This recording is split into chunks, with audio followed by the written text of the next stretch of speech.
En dan nu iets heel anders. Iets multicultureels, iets niet politieks en daarom ook Kleurnet.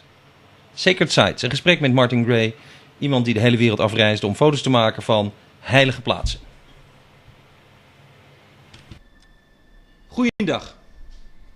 Heilige plaatsen in de wereld. Ach, iedereen kent ze wel. En in de aardrijkskundeles hadden we het natuurlijk over Jeruzalem en over Mekka. En over Mount Kailash misschien, als je iets over Tibet wist. Over plekken als Varanasi.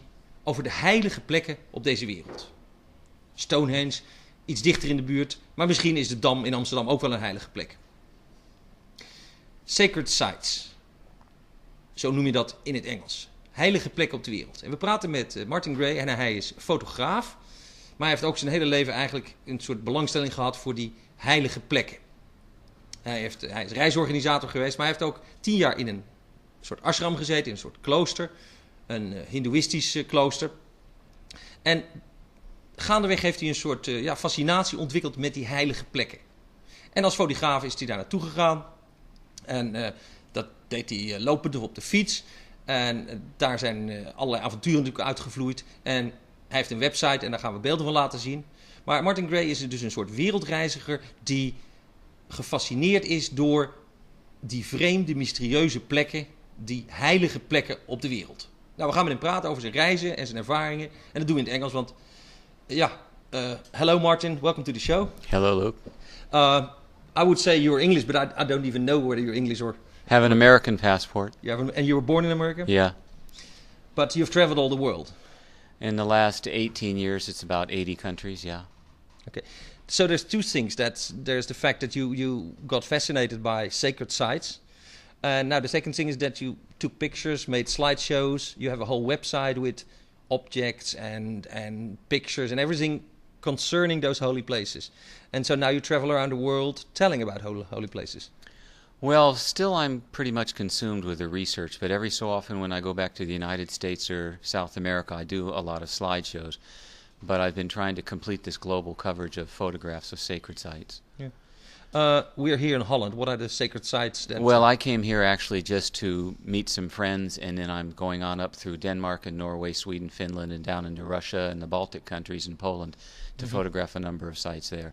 There are some pilgrimage sites. There's actually a Marian shrine here in Amsterdam, but I'm not doing any photography here in Holland. Yeah. That was the place where even kings and emperors came to Amsterdam in the early or the middle ages, because Amsterdam was a pilgrimage place for that Maria shrine. Eh? But give me an idea of what you're going to photograph, say, in Denmark. Well, in Norway, I'm going to photograph a shrine at a cathedral called Trondheim. And then there's some pagan sites, some Neolithic, megalithic sites in Sweden and Finland. And those are comparable, say, to the stones we have in Holland or Stonehenge in England? Yeah. They're comparable in the age, but they're much smaller than what we have in Stonehenge. Yeah. What does attract you in sacred site? Well, I guess my fascination began with this when I was a kid in India. I moved to India and I lived there for 4 years, from 12 to 16. And my father's hobbies were archaeology and photography, and I was just very interested in traveling around India and taking pictures. And India is full of majestic places and although most of them are not that old, actually. The mosques were... In northern India, the Muslims did come in the 10th and the 11th century and destroyed a lot of the Hindu architecture, but in southern India, you have some very, very old pilgrimage shrines that have been continuously utilized for 2,000 or 3,000 years. Yeah. But what fascinates you? Is it it's the upbringing, obviously, but is it the form, is it the color, is it the people that come there? All of those things, and specifically, my feeling is that these places have some sort of magical or transformative power, and when human beings go to the sites, there's a number of sort of experiences they have. There's healings, there's increases in creativity and intelligence, and these are places where it seems to me to be much easier to practice meditation and to acquire some spiritual insight and spiritual awareness. So those are holy places to go to. And we have the Hajj for the Muslim people who go to Mecca. Have you been to Mecca? No, I haven't. Oh, well, soon I will, yeah. I've been the last 2 years very, very in-depth studying Islam and have done sacred sites from Indonesia all the way over to Senegal and Mali. Yeah. The last 4 months I spent a lot of time in Syria, Jordan, Lebanon, Iran, Uzbekistan. Yeah. there is always the debate whether the holy place was first and then the building or the edifice or the whatever they built or constructed there, the Stonehenge stones. What was first, the place or the stones? Well, it depends. Depends on the place. Sometimes, for example, a place like Lourdes, which is the most visited pilgrimage site in Christendom, there's no evidence of pre-existing sanctity before 1848 when Bernadette Soubirous began to have visions. And based on those visions, many, many people came, and so it became a much visited pilgrimage site. Mm-hmm. And there's other sites that human beings, for me, the way that I understand it is in great antiquity, people, when they were still hunter-gatherers and they wandered across the earth following the migratory herds of animals, they every so often came upon places on the earth that seemed to have some sort of charged field. And then they marked them with stones. And then around the time where people developed agriculture and animal husbandry and they could settle in a fixed place, they began to live at these places that were sacred to their nomadic ancestors. And then they built different types of structures. And in antiquity, the greatest antiquity, they're primarily astronomical observation devices because the people noticed that there was a harmony between the emanation of energy at these places in the constellations or the movement of the sun. So Stonehenge, if you look at a thing, you can date at the summer solstice and other times of the year, the site is aligned with those celestial. Yeah, the site is in fact aligned with or let's say it shows alignments of a number of different movements of celestial bodies: the sun, the moon, the stars, and some planets. Yeah, Stonehenge is a very complex one. Yeah. Some are much more simple. Yeah, there are other places in the world, but coming back to this feeling of ley lines, some people call it ley lines. In England, it's very strong. Most of the holy sites are, of course, on places that Glastonbury. Are on those power lines. Well, some people say there is a grid. There is some idea behind it. The word ley line is, there was a fellow in 1921 named Alfred Watkins it was his hobby to travel around the English countryside photographing ancient sites.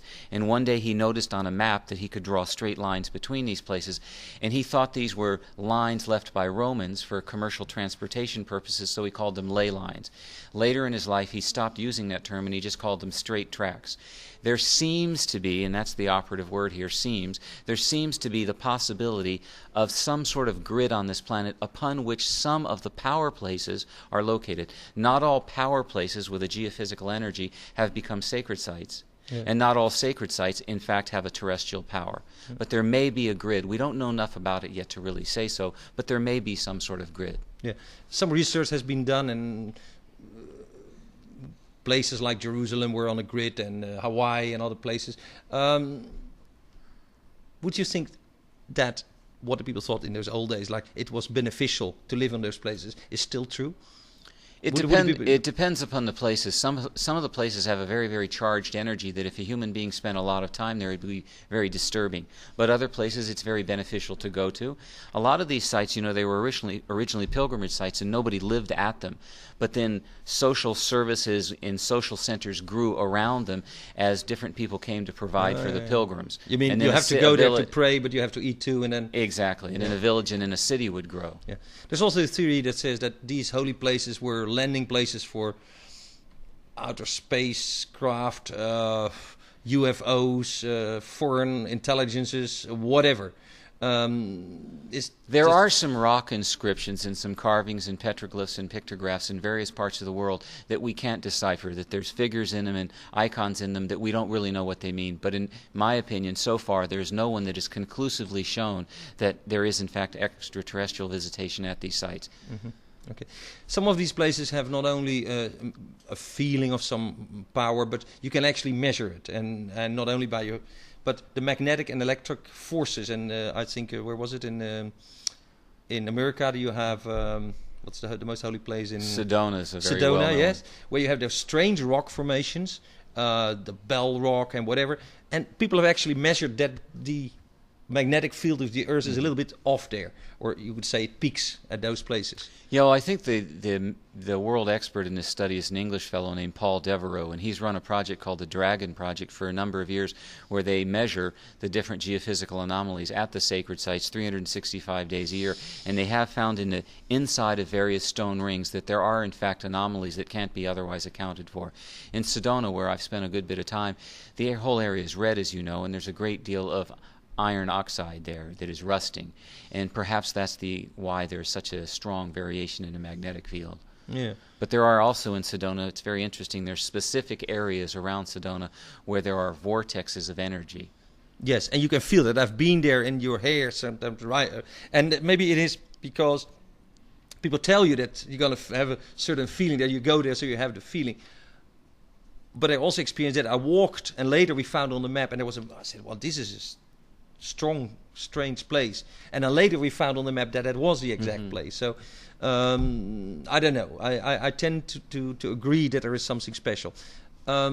I think there's a number of causes for that something special. One of them, and actually in the writings that I've done on my website, I isolate 20 distinct factors that might possibly contribute to this power of a place. And I have them in 3 categories. One is the power of the earth, in the sense of these geophysical energies. One is the power of the structures that are built at the places, the sacred geometry they're built with, the minerals that are in the structures, the alignments with the stars. And the third, and I think this is very important, is the presence of holiness, or the power of the intention of the millions and millions and millions of people that have come. As photographic film has memory, it remembers that which you expose it to for a thousandth of a second, or magnetic tape remembers a sound. Isn't it possible a place on the earth that hundreds of millions of people come to for thousands of years could have a memory of that? We see the same of this in art. People say that some paintings have acquired value because so many people looked at them. I mean, the Van Gogh paintings, at the time they were made, were considered so, yeah. But they have gradually become more and more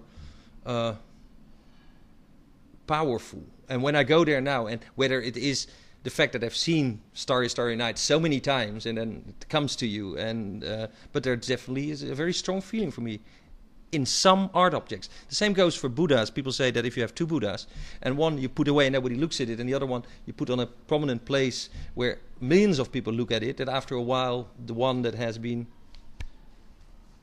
revered has more power. Yeah, I really feel that certain sacred objects and sacred places are like batteries. They gather and concentrate and then radiate the energy of all of the people that come to them with religious veneration. Yeah.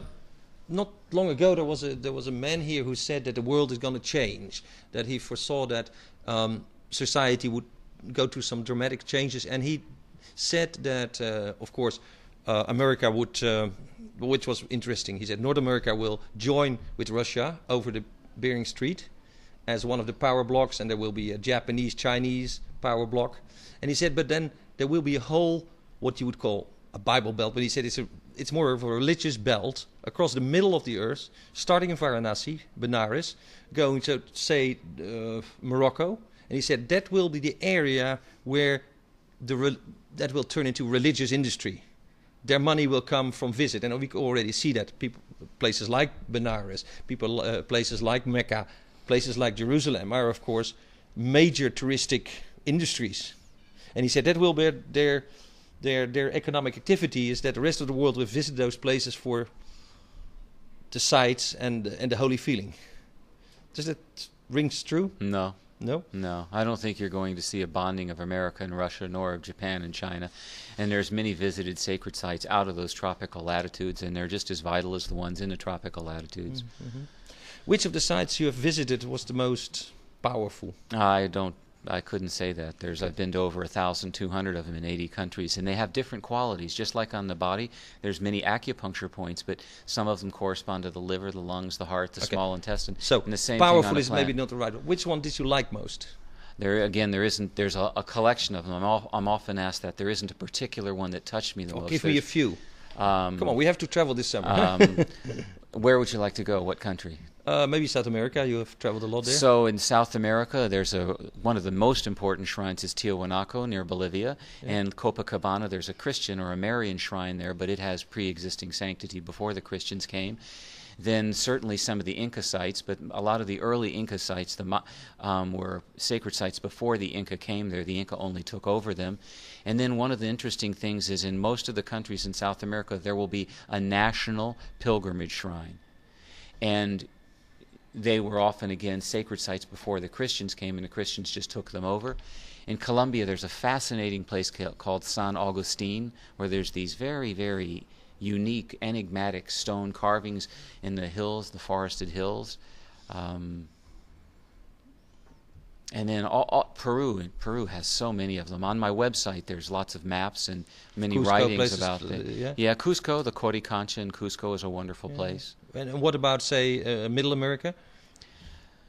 Well, in Middle America, you have basically two types of shrines. The Mayan sites, like Tikal and Copan, are the two major known ones. And then there's a number of other places that are the national pilgrimage shrines of the Christians in each one of those countries. And then all over Mexico, you have Olmec sites and Zapotec and Mixtec. And all of these sites, there's many of them photographed on my website, and there's maps that show where they all are, and they're listed. When you go there, what do you do? I mean, you go and sit down first and let it... Well, a lot of times I go, but first of all, there's the getting there, and I used to do all my travels by bicycle. For the first 5 years in about 35 countries I did by bicycle. And then I get to the shrine, and I spend the time with the pilgrims. And I'm also trying to get a photograph. And so I wander around, and I have 2 cameras and 10 lenses, and so I try to get a good photograph, but a lot of times I feel that the place sort of maneuvers me into position where to get the photograph, and I'll wait. I'm not on a tour. I'm not in a hurry, so I have days sometimes that I'll spend at a site.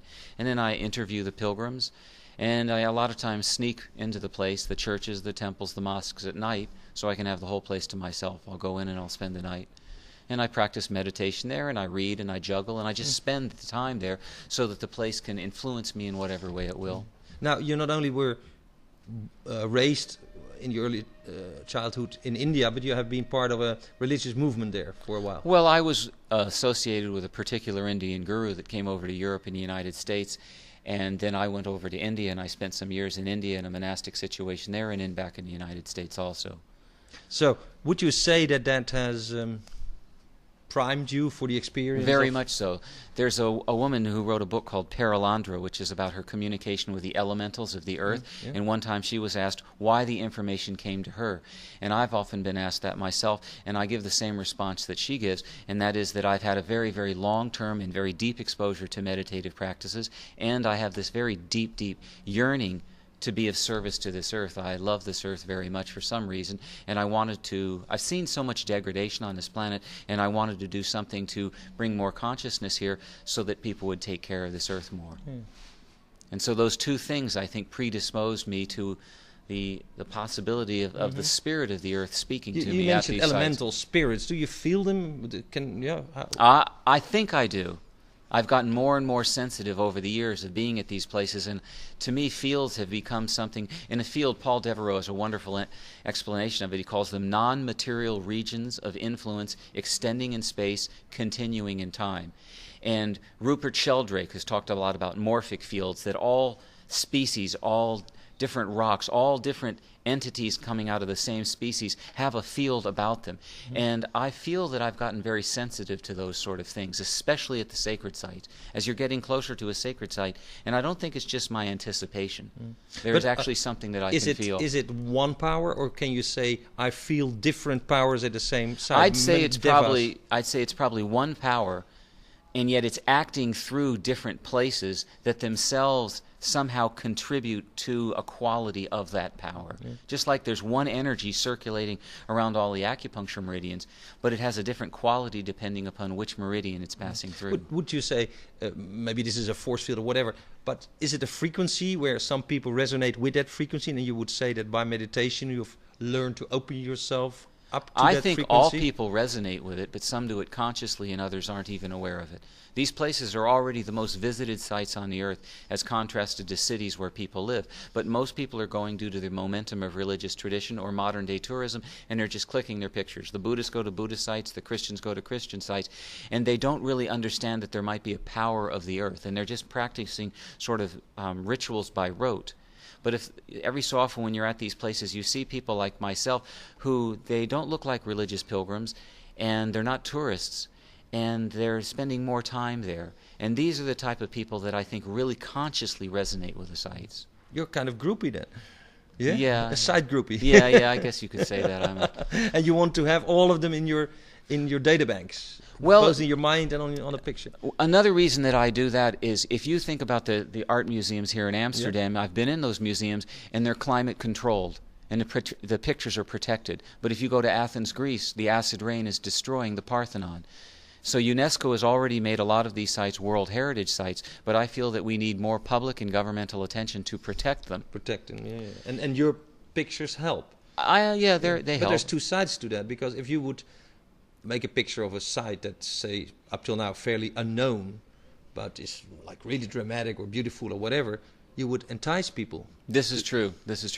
Pilgrimage sites, most of them are already very, very visited, and they have a huge infrastructure that supports lots and lots of visitors. Then there's remote sacred mountains, and yes, more people are going to go to them because of what I do and other people that are popularizing Ayers Rock it. in Australia is now daily tours, and and the Aboriginal people wish the people weren't climbing it. And I think we should always respect the local traditions, and yet it is a fact that people are going to want to go to these places, and as more and more people understand the power that these places have, there is going to be an increase in visitation to them. Okay. Have you ever seen, because you said there's three factors, there's the original earth situation, there is the buildings with their structure, and then there's the fact that so many people were before. Now, in Rupert Sheldrake's ideas of a morphogenetic field, that people constitute a field and so on, you build theoretical model. Would it be possible to build such a power spot in your own home? In other words, do home shrines? Could they have similar powers if you... I think so. If you were, let's say, to fashion a pyramid according to the proper specifications and the proper orientation, and use certain materials and then put certain objects in it, certain crystals and different things like that, and then you had other people coming over there and you meditated there at the same time all the time and really charged the place, and maybe you'd done some dowsing before and defined minor energy lines and situated at the confluence of those lines, I think there's the possibility of doing that. In one sense, everything is sacred. No matter everywhere you are, it can't be not sacred. There are just some places, I think, with a higher concentration of the type or the quality of energies that you find at these places. But your basic drive is that everything is sacred, and the world deserves the attention, and that those sacred places might focus our attention on the fact that we have to... That's it. They might focus. And when a person goes on a pilgrimage and they leave their normal life and their normal activities and they go for a period of contemplation at one of these sites, I think they bring something back to where they live that helps them make that a more sacred place. Because not everybody in the world can always be living at these sites. It's not it doesn't work. Well, Hawaii and places like that are pretty nice to live. One last question. There are sites. The word site for most people actually now means a website. Yeah? Now you have a website, and that's nice. Do you think we will have holy websites? Maybe yours is one, but will we have a holy website? Will we have virtual holy places? This goes one step too far. No, I can't answer that question. I think it's important for people to every so often get away from what is comfortable and familiar to them and go on a journey and go to someplace else. So we make a website with all kinds of riddles, so that it's not easy to get there. We get millions of people to go there. Okay. So we have two parts of it, and maybe we put a server on a place where there's lots of magnetic resonance. Yeah, I don't know, but I mean, when we talk about holy sites, that was the first idea. Oh, he means sites on the internet that you visited and that you made a list of, but it turns out you were talking about holy, real sites. Yeah, holy places on the earth that have been invested with sanctity by tradition over a long, long period of time. That's, to me, what I'm speaking about. Okay. My website shows lots of them, but I wouldn't say the website itself was a holy place. It's just a website. It's like a book. If a book shows information about something, the book is just telling you, it's just pointing to a place. No, wait a moment, there's holy books too, huh? Yeah. And there's holy art. So maybe one day you'll come back and tell me about the holy websites. Okay. But for the moment, Martin Gray, and you have been looking at some of his of the pictures on his website. How many pictures do you have on your... Well, there's thousands of photographs on it, and equally thousands of pages of information, and in huge bibliographies and maps and lots of links. And you sell like quality pictures? They don't sell very much, but there are some that are available. They're the highest quality color print that you can buy in the world, so they're kind of expensive, and as a result, not too many people buy them. It's mainly used as an information resource. It's getting about 65,000 visitors a month right now from all over the world. Okay, so eventjes, een klein beetje in het Nederlands, als u het niet helemaal begrepen heeft. Martin Gray heeft dus de hele wereld rondgereisd op zoek naar heilige plekken. Plekken in de wereld, we zeiden het al, van Jeruzalem tot de Maria verering in Amsterdam, Stonehenge, allerlei plekken in de wereld. Daar heeft hij foto's gemaakt. De eerste tijd heeft hij dat op de fiets gedaan, voornamelijk in Amerika. Hij is in Peru geweest. En overal heeft hij, zeg maar, niet alleen foto's gemaakt, maar geprobeerd om aan te voelen wat daar gebeurde. Hij ging er vaak naartoe, zei hij.